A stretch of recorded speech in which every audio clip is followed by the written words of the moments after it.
Okay.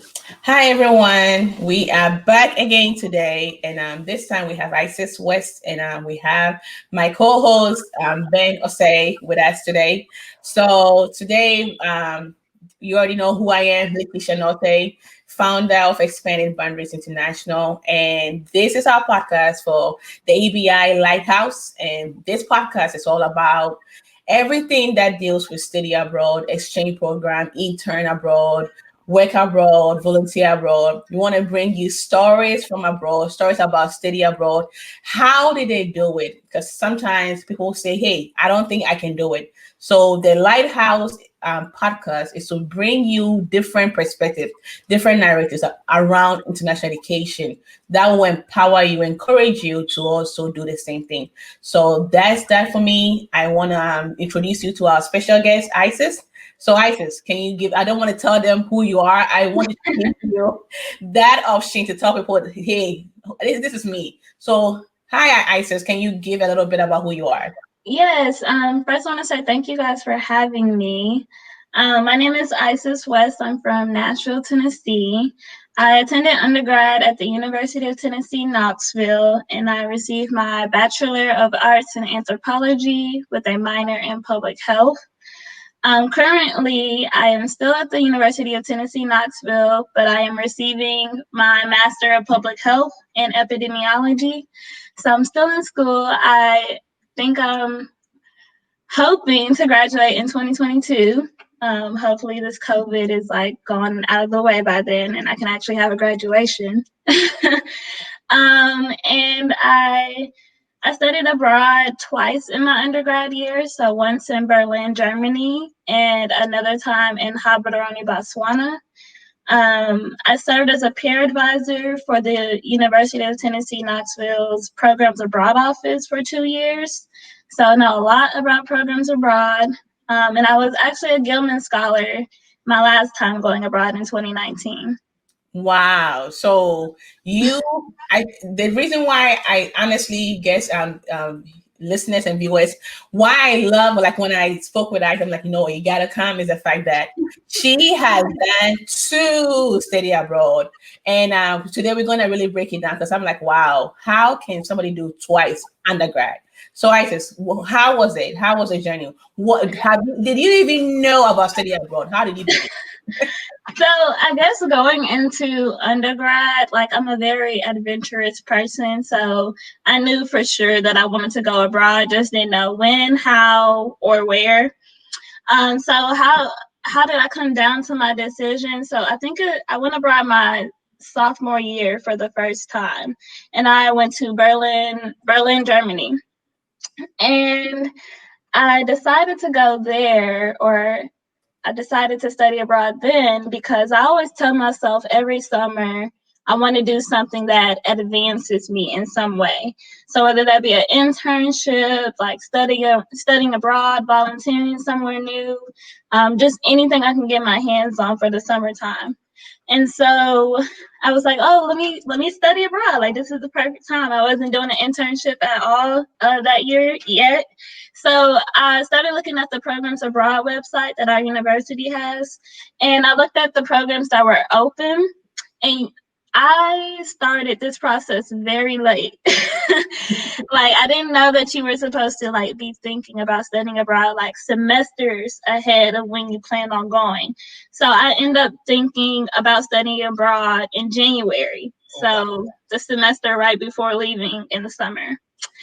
And so I was looking on the website and like a lot of things were closing, and I kept seeing Germany pop up. Like there's like a lot of programs in Germany.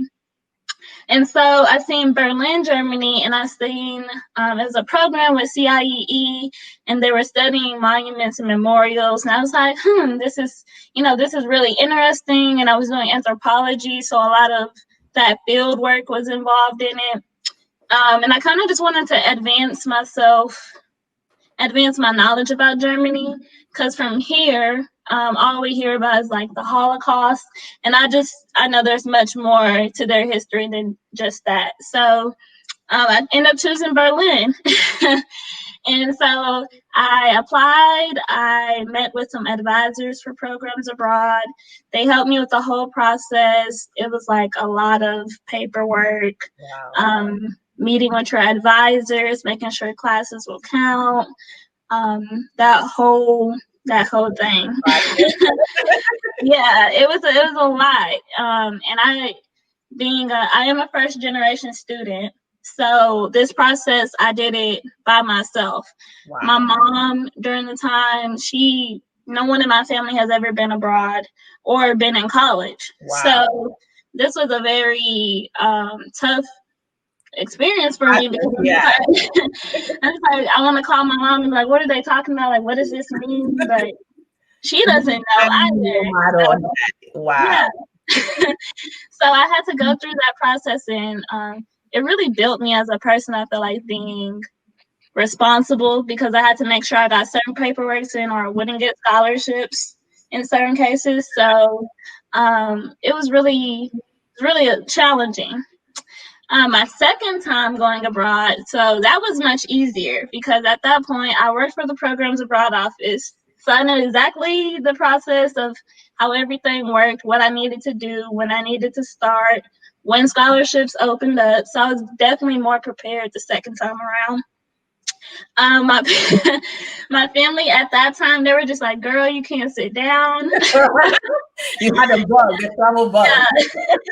I'm always on the go. Like that's one thing about me. Like I just never sit down. And so that time around, they were just like, you got to come up with you need to make sure you're on top of this one because I didn't have the same amount of help I had the second time going around. But so choosing Botswana this time around, I definitely wanted to make sure that I was going abroad for something that was going to either help me figure out what I wanted to do in my life or help me with graduation. And so this summer, a few summers before, I had done my first internship at the University of Florida, and I got interested into public health. Okay. Yes. And so I was looking on the Programs Abroad website again, and I was like, I knew 100% that if I go abroad again, I definitely want to go visit an African country. Okay. And so that was just like on my mind because Okay. I couldn't do it the summer before. And it's kind of funny because the program I wanted to do in Botswana, I wanted to do the year before, but I misread the requirements. So the requirement said sophomore. And at that time, I think I said at least a freshman or something like that, or just a sophomore. And I was going on to be a junior, so I thought I couldn't do it. And comes to find out, it was just saying like the least you have to be. Okay. Wow. Wow. So I mean, I guess everything worked out because that program was twice as much as the one in Germany because it was longer. It was a full summer. And the year before that in Germany, I wasn't receiving the Pell Grant. So I couldn't apply for the Gilman the first time I went abroad. But it just so happens the next summer I was able to apply for the Gilman. Wow. Yeah, so it I don't know how, but it worked itself out. Wow. Yeah. Well, that's amazing though. Wow, that's a beautiful journey. So I mean, when you chose Germany, then you went to Botswana. When you landed in Botswana, like what were you thinking? Like when the plane landed? I was just first of all, that flight, like the travel was so long. Like I think I bet. it took us 36 hours to 30 get. days. Oh, Hours. wow. 36. Wow. And we had 9 of those hours was in Qatar in the airport. We had a 9-hour layover. Wow. So yeah, that was a very long experience. So the first thing I thought about when I landed was like, woo, we're here. Finally. I was just so excited to be on the ground at that point. But when I first arrived in Botswana, I was just like, wow, like this is like so cool. I was just so happy. I was just like, I'm here. Like all of that hard work that I was thinking about, like that whole application process. And even with the Gilman, like I definitely did not know if I was going to get the Gilman at all. and I had already booked my flight to go. Girl, you are not playing. So I don't recommend, doing that, but Yeah. I was very determined. Yeah, Yeah, yeah. I like that. I like that. manifesting my dream. So I was like, I'm going. I don't know what's gonna happen, but hopefully Gilman comes through. That is funny. So, in all your story, there's one thing I wanted to pick out for audience to hear. So, for your first one to Germany, you were saying that you applied late, right? Like you the whole process you missed out on something. So, can you give to the audience when it comes to thinking about you want to do an intern, volunteer, or study abroad, just even to travel abroad for this in general? When do you start planning? Can you give somebody a timeline or what is the ideal time to plan these things? Okay, so I say, well, we say at the Programs Abroad office to always think 2 semesters ahead. Mm. So for me, if I if I knew more, and I don't Yeah, blame myself because I'm first gen and yeah, you're the one that's learning, and yes, yes. So if I knew that I wanted to study abroad that summer, Mm-hmm. then I should have planned by the fall semester. Okay. Mm-hmm. Mm-hmm. And the process would work like in the fall semester, I would be looking at programs I wanted to do or places I wanted to go. I would have made that decision then, looked at scholarships that might be open because you never know when scholarships open or close. Some are Yeah. really early, some are really late. So Mm-hmm. just knowing what deadlines I need to be looking out for when the summer comes or whatever. And then the spring semester, start talking to my advisor about the classes, which classes are going to count, which ones are not. What am I going to do about, like, if you receive a Hope Scholarship, how does it impact your last semester? Okay. So yeah, I would say 2 semesters ahead. And then by the semester before, definitely have everything packed because it can become a lot and you are still taking classes. Okay. Okay. Sorry, I know I said we're gonna just do the but I keep forgetting. So, yeah, just remember. I know we were all excited about Yeah, what your whatever you conversation. said is really go. Like it's crazy. It's like amazing. So, Yeah, I mean, for me, I'm so fascinated about you. Okay, you made a decision to go to Germany the first time, which was understandable. Europe, a lot of people from America go to Europe, and you were like, I gotta go to Botswana the next time. Like it was like a 180, in terms of culture. Like how did you prepare when you were getting there, when you got there, and what did you learn from it in terms of your career and the personal development? What did you get out of it? So studying abroad in Berlin, how I prepared for that. So how I prepared for both of them, I Googled everything. So like everything I could possibly find. So like what is near me, the best places to eat, the laws, and specifically about like Germany. I remember going through the orientation with the people abroad. And the cool thing about Germany was like their drinking age was different. And so I think the drinking age in Germany was like 16 or 18 or something like Wow. that. And I think I was 19 or 20. So wow. that was like That was a big that was a big thing that I didn't think about yeah. until I Googled it. So looking at things like that and definitely checking out the money, like the currency, understanding what my dollar meant over there. Yeah. Because I didn't notice. Well, I knew about it, but I didn't know how hard it would hit me. When I got to Germany, the currency was very different. So anytime like if I try to take out $50, it's really more like 70 something. Hmm. Wow. So that's something that I didn't plan for, and so that kind of really it really impacted me because I was just like, I thought I had this much money, but it kind of, it Hmm. decreased when I switched it over. So that really hurt me. And so definitely look at the money. And as far as Botswana, so I didn't know anything about that. I just knew I wanted to go, and that whatever happened when I got there, it's just gonna be my learning experience. Um, Wow. so I Googled everything that I could, but honestly, I would definitely say that Google didn't give the country enough props of what I learned there and the experiences that I gained from visiting there.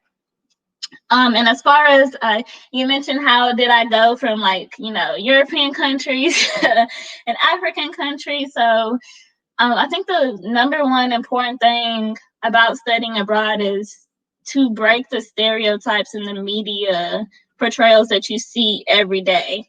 So my Nice. first time going abroad, I had limited selection, but I knew I wanted to know more about German history. So I chose that place. I was like, if I ever go abroad anywhere else, it has to be completely different. And so, like I said, I already had it in my heart that I wanted to go visit an African country. So having those two separate experiences and comparing it to my home situation in America, that was very important to me. It was very important to me to see how to not go back to the same place, to not choose another European country, but to see bigger than that. And somehow the world became smaller to me after visiting both those places. So Wow. So I want us to, because I'm always, Ben will be asking you all those questions, but my whole thing is like I'm picking out all the things that you are saying. So when it comes to currency, so can you give you talked about the process, right?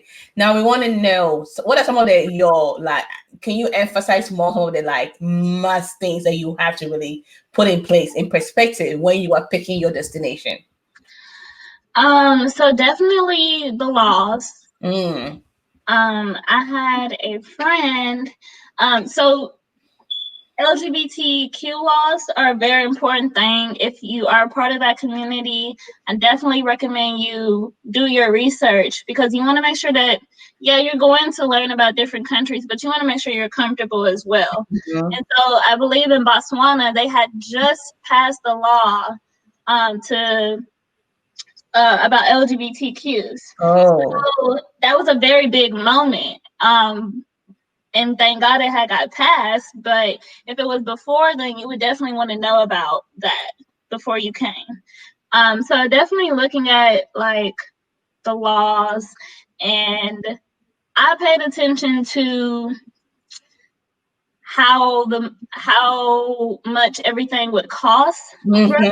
Yes, it's needed, girl. Yeah. So you definitely and the number one thing like I would tell people about is study abroad. Nobody ever told me to save up to spend money. And that was a very big thing because I was just like, you pay for the program, you pay for your flight, and you still have to pay for anything extra that you want to do that your program does not cover. Mhm. So lessons on spending money, that was like my biggest thing. Definitely do your research on that. And so So, so the award actually helped you out in terms of like helping with the per diem and getting around transportation and all that. And I want to get into that. I like the culture part of it. I'm always fascinated about different culture and especially the food. How how did you manage with the food? I mean, Germany, you probably have a couple of meals in America that are German oriented, but Botswana, like, how did you manage that? so there wasn't too much managing, so because I'm all for meat, potatoes, and like everything with that. So adapting with the food there was not that hard. It was Okay. different. Mhm. I will say the food was different in the grocery stores. Okay. So sometimes we would have people cook for us, and like, of course, the food was like amazing. But in terms of like me cooking my own food, Mhm. it was different. And so that's one thing I didn't think about either. Is like like the meat taste different, like the texture of the meat and stuff. So I would try to make probably like, like my favorite American meals, and it wouldn't come out exactly right because, it's not the same type of meat. So that was different for me. So as far as adapting though, but everything else was amazing. So that wasn't too. Wow. Because we have some people, they don't want to travel because of food. Like the fact that it's like the biggest fear is like, oh my God, I want to get to eat mac and cheese or McDonald's and stuff. And I am a picky eater. Like, I am a picky eater. I would eat a burger anywhere. So, so that was definitely a big thing. And I would say you just have to step out of your comfort zone. And they definitely, in both places, they both challenged me to do that. And sometimes I would resort back to my, my good old burger. But even sometimes those were different. So you just can never be too sure. So you just have to try things out. And if you can't find anything, then you're going to have to try to make it at home and hope it turns out right. But yeah, so I definitely encourage people to don't be afraid of the food. There's different things you can eat. There you'll find something that you love. Like I love seswa. Like I don't know what it is or what's about it, but like I just wanted to take it home with me, and I was so sad I couldn't. And as far as fast food restaurants go, so the menus are very different, and I thought that was like the coolest thing ever. So like I remember visiting a McDonald's in Germany, and they had like a lot of vegan stuff. Oh. Burger King had mozzarella sticks. Oh. I think McDonald's had onion rings. Like it was just different. Like the menu was different. Yeah, they cater to the community. Yeah, they didn't have honey mustard, and I was so hurt about that. That was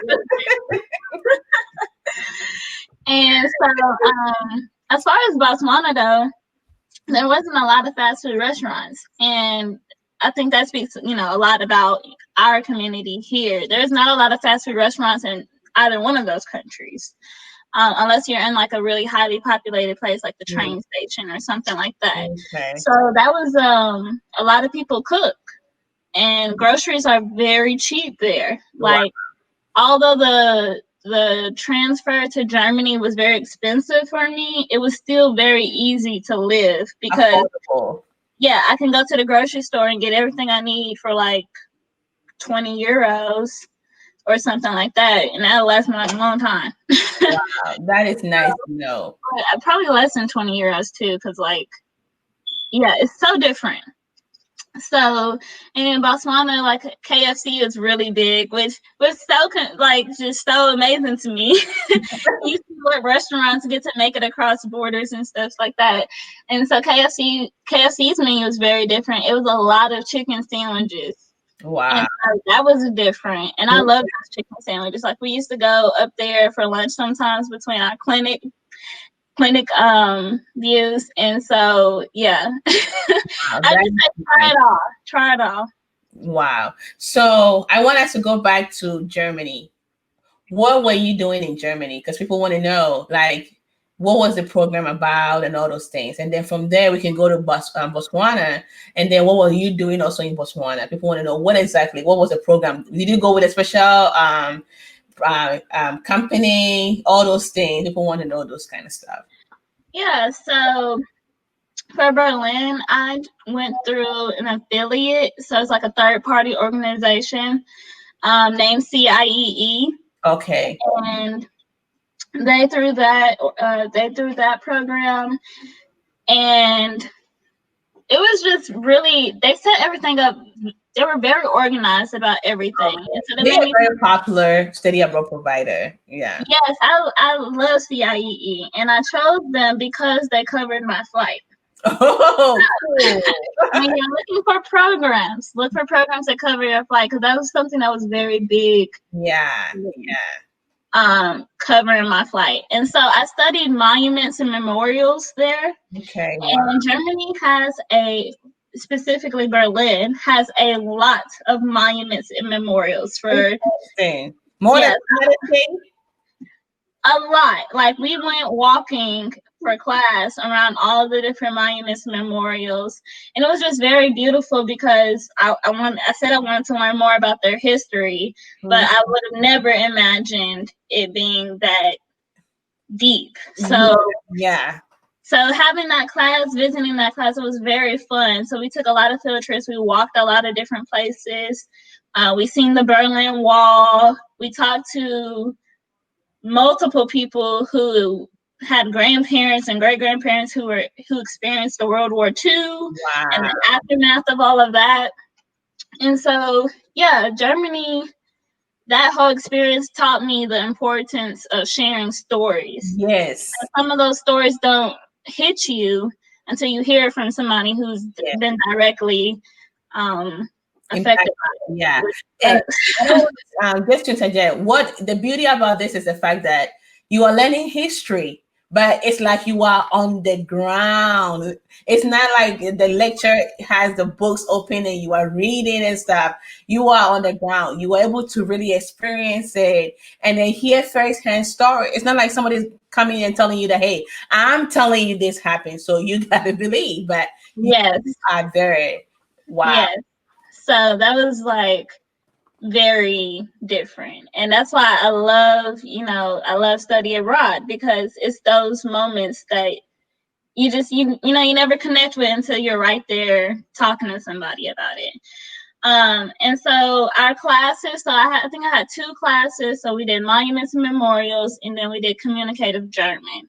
So I believe with most programs you have to take a communications class just so you can get by. And I love that class because it was very interactive. We would go to the ice cream shop up the street and they would make us order it in German. Oh. So, so it was a very cool way to learn, but the ice cream was amazing. Interesting. Now you make me want to go to German. That's the ice cream was amazing. Like it makes you look at the ice cream we have here like, what am I eating? Yeah. It's very Europe is fun though. There, like you said, there is so much stories, especially with Germany. There's the Scandinavian story, World War One and Two, and you get to learn a lot, and they are very particular about their history. They preserve a lot of history. Yes, they do. Yeah. So that's amazing. So, do you when you came back, before you went and when you came back, is there any difference in terms of personal development and career wise? Did you learn something? Did it change you? So Germany was it wasn't the same as America, but it was similar. So it didn't have as much of an impact as Botswana did. Okay. I would say that. But I learned a lot about how to be responsible. Because that was my first time abroad. That was my first time going out of the country, going through the airports, like my first time. So it definitely taught me how to be responsible, taught me how to be careful, wise about my decisions, planning, because I had to, if we went out of, to another country, I had to plan and make sure I had everything straight, because you don't want to get stuck in another country. Yeah, because your mom and dad is not coming to bail you. It helped me look at the bigger picture of things. And it also made me, not that I didn't before, but like the media, you really cannot take the media for what it is all the time. You have to go deeper than what information they present to you. So as far as that goes, it definitely made me more aware. Okay. Yeah. Cool.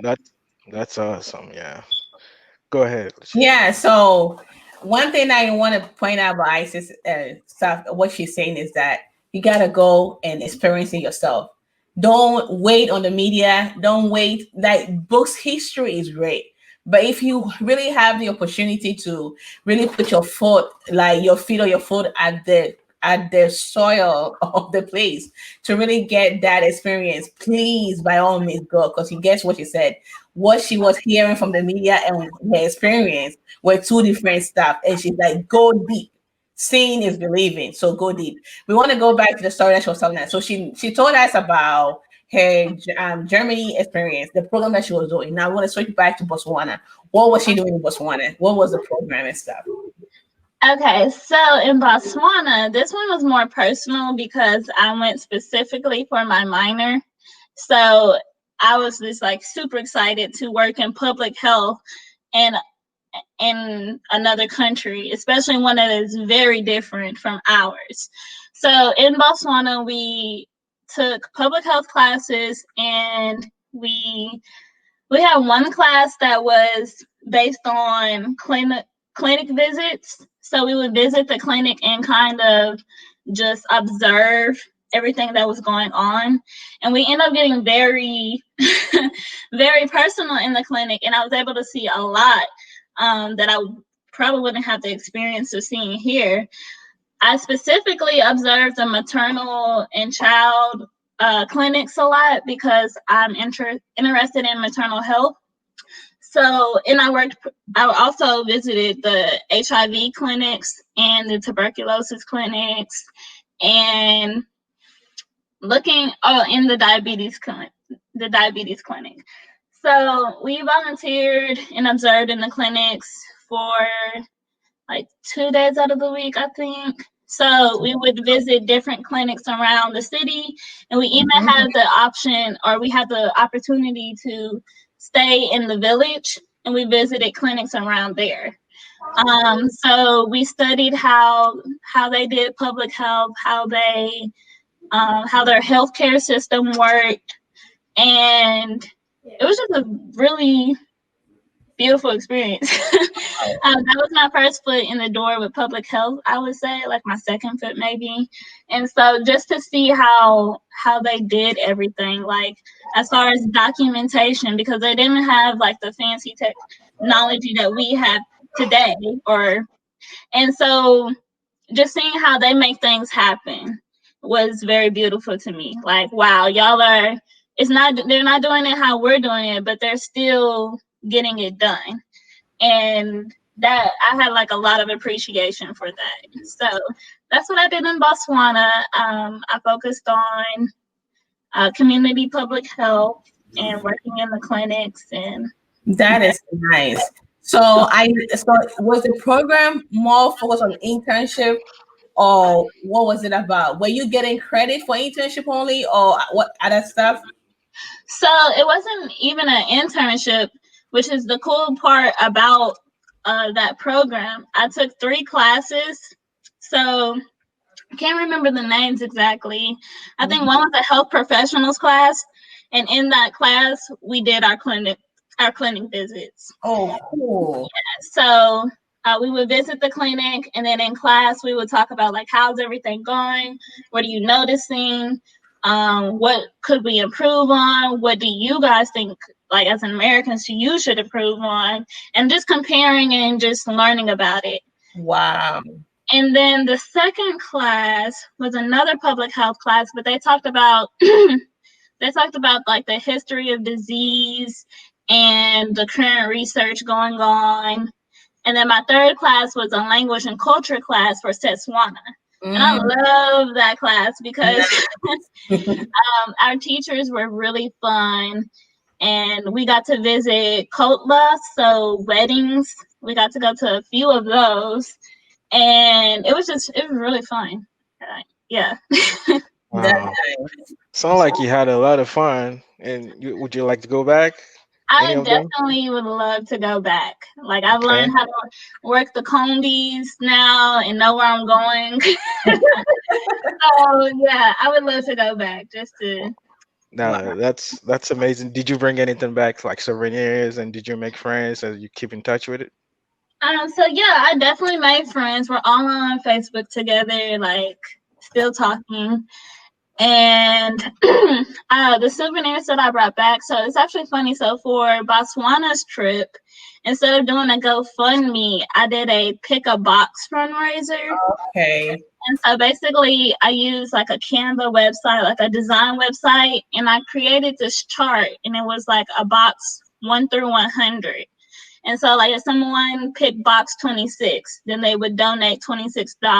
And I told them for each donation, I'll bring you back a souvenir. Okay. And so that was my different approach, because the first time I did a GoFundMe, so I didn't want to exhaust like my resources.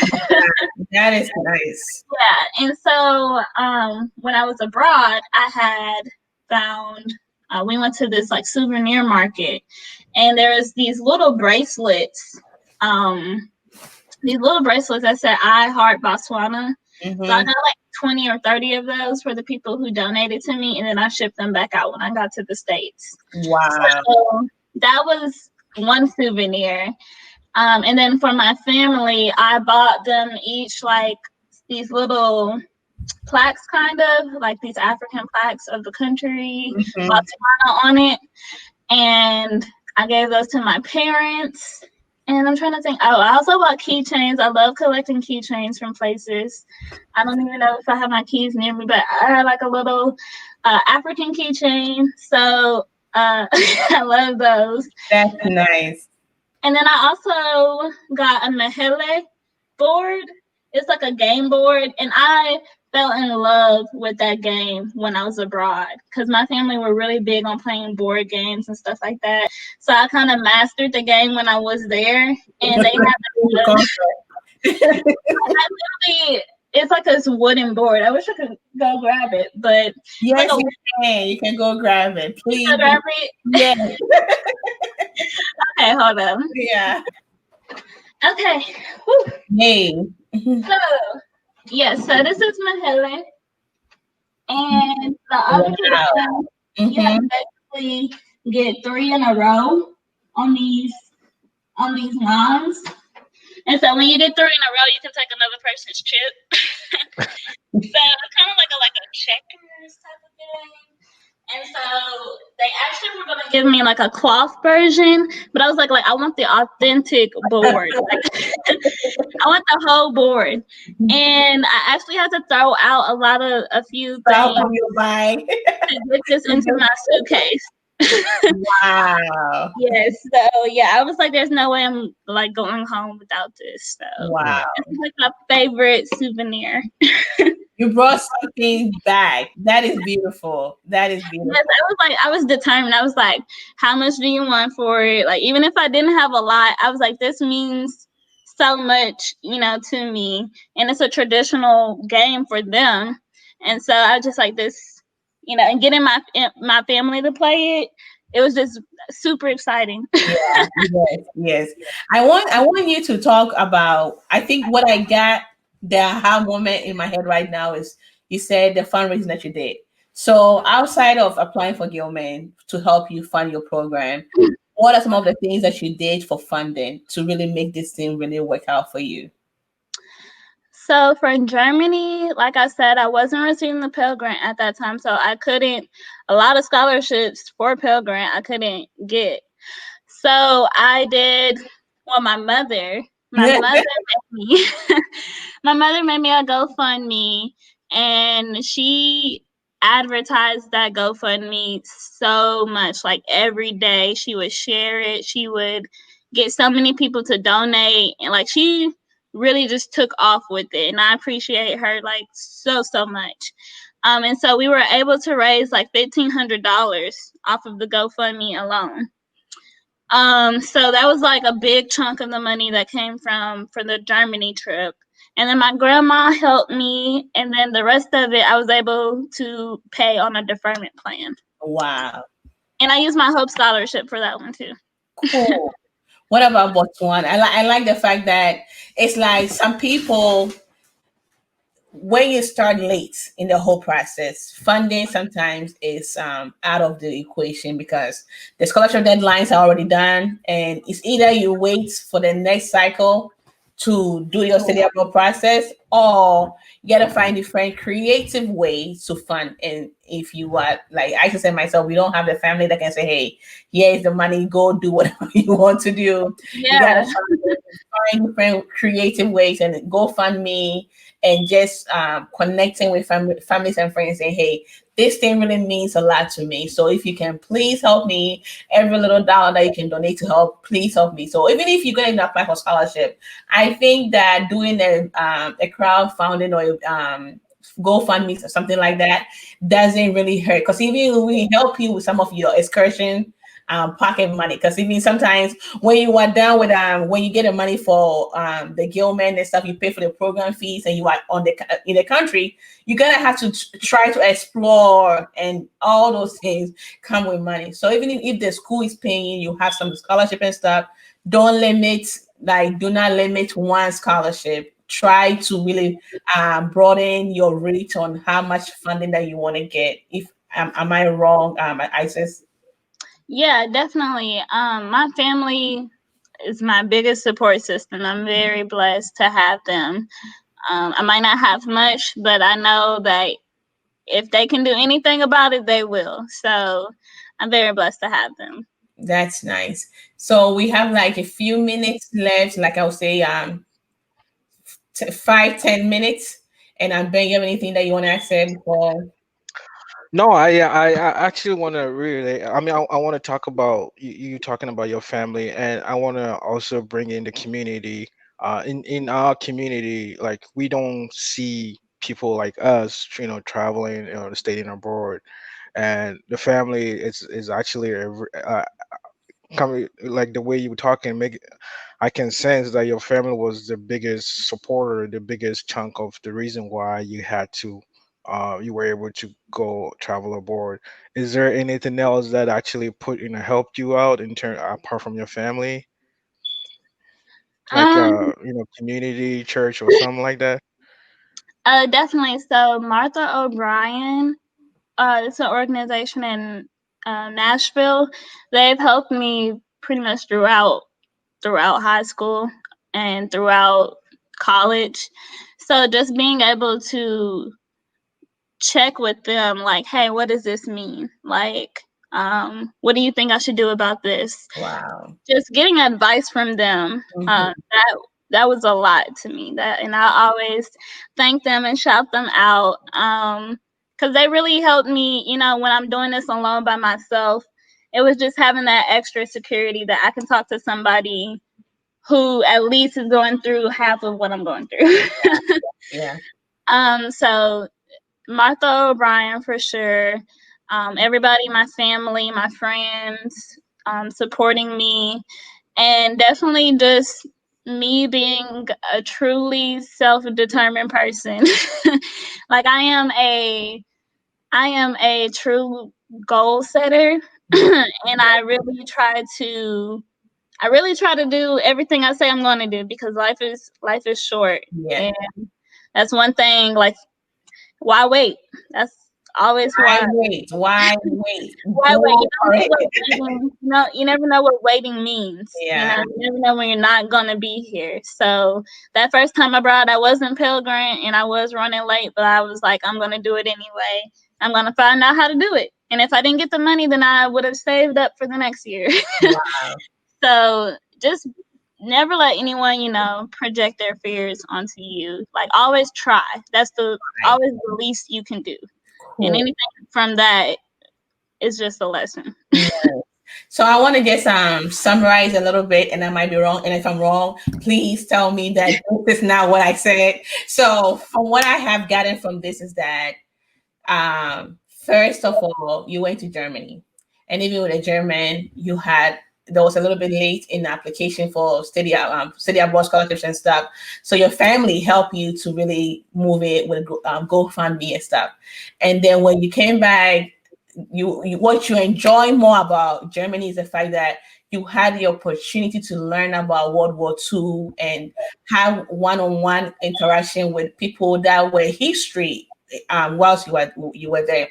And out of that experience, and I think what I also got from your German experience is the fact that because it was Europe, it was not that much of a culture shock to you, right? Compared to you going to Botswana.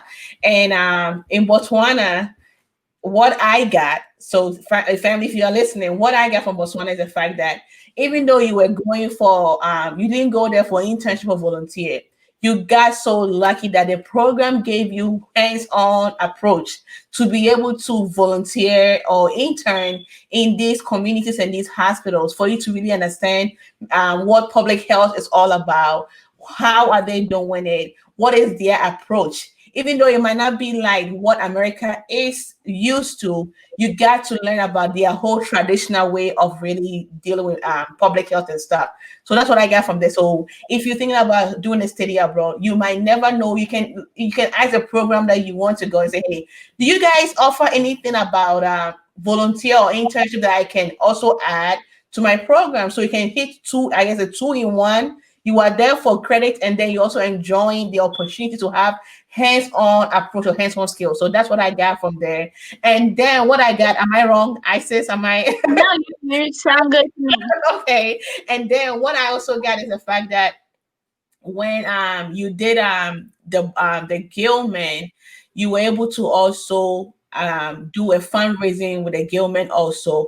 And the beauty about that, what I love about what she did, or what Isis did, is the fact that she did a box fundraising, right? And she listed from 1 to 100, and people can donate whether $1, $2, $26, whatever it is. And she came back from Botswana with souvenirs as a gift, as a thank you to them. And so I'm just sitting here thinking, wow, that is one of the creative way of really doing a fundraising. And it's not like, oh, give me the money and buy, but give me the money. I'm gonna go experience it, and then I'll bring you something from that experience. So it helps the people that are supporting you to also be part of that experience. So if you didn't get anything about this, especially for fundraising and for funding, I think that we are really gonna really put this on our website to let people know that these are some of the creative ways that you can do to raise money for your study abroad. So, and I will end here and say, Isis, can you give like 3 or 4 any tips, anything last minute, like why must everyone study abroad? So you should study abroad to broaden your knowledge on things. It's so easy to just be stuck in what you're doing now and what's happening around you. But when you go abroad, you see what's happening in those places, and you see what's happening over here. And somehow the world just becomes smaller, and you realize that we're all humans and we're all facing these challenges from all over. I'll never forget, in Germany, I didn't know that there was a Black Lives Matter. That completely shook me. And I'm just like, wow, I'm over here thinking, that it's just America that's going through this Black Lives Matter situation, and it's all over the world, like it's everywhere. And then going to Botswana and telling local people that there's a lot of Black people in America, because a lot of people just think it's white people. And so having those two completely different conversations and coming back home just proved to me that I needed to go abroad. I would have never seen that type of perspective from sitting home. Like, I would have never experienced and made those friendships with people if I was just sitting at home. So go abroad, go meet people, go hear their stories, bring the stories back with you, educate everybody else around you. And the more we do that, the more we become one, I hope. Thank Wow, you. that's awesome. That's Yes. awesome. I have one question. Do you have a blog post? Do you blog about these things, or do you I write stories don't about them? blog. I should have Okay, definitely blogged. That's one thing I do regret. that's all right. Do you I is there any country that you planning to go? Is there um, any, or you just done for now? Like you taking a break? I'm taking a big break because I am in graduate school now, and Okay. COVID is definitely not, Yeah. letting up on anything going on. So I haven't decided, but it will be something different. Okay, It will not sweet. be similar to what I've been doing before. Thank you. Our other co-hosts have to join the last minute. Hey, Karen. The star. Thank you, Isis. I'm gonna end the broadcast right now. Thank you so much.